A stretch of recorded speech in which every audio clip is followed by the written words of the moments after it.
নামাজ, আমাদের রোজা, আমাদের ইবাদত, এগুলোকে মিজানের পাল্লায় উঠালে কোনো ওজনই হবে না। তবে আমাদের একটা কৌশল জানা আছে, আমরা আল্লাহর রহমতের ভিখারি। আমরা সেদিন আগেই গুনার স্বীকৃতি দিয়ে দেব। আমরা বলবো, আল্লাহ তুমি প্রশ্ন করার আগে তোমার একটা কথা বলি, আমারে কিছু জিজ্ঞেস করো না, আমি সব করেছি। এমন কোন পাপ নাই যে পাপ আমারে দিয়ে হয় নাই। তোমার রহমত দিয়ে তুমি জান্নাতে পাঠাবা, তোমার দয়ায় জান্নাতে যেতে চাই, আমল দিয়ে না। পারবেন বলতে? কিয়ামতের দিন আমরা বলবো, আল্লাহ আমার আমল দিয়ে জান্নাত চাই না, আমি তোমার দয়া দিয়ে জান্নাত চাই। তোমার দয়া ছাড়া আমার কোনো উপায় নাই।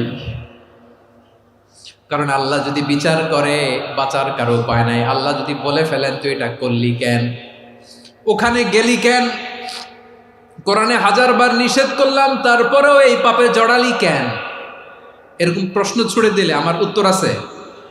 বাঁচার কোনো উপায় আছে?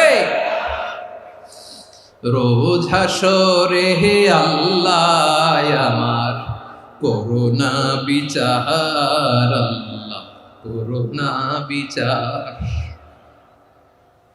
বিচার চাহি না তব দয়া চাহি, এ গুনাহগার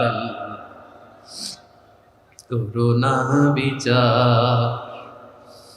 আপনার আমল দিয়ে জান্নাতে যাবেন? কি দিয়ে যাবেন? আল্লাহর দয়া দিয়ে। আল্লাহর রহম আর দয়া ছাড়া কেউ জান্নাতের চেহারাও দেখতে পাবে না।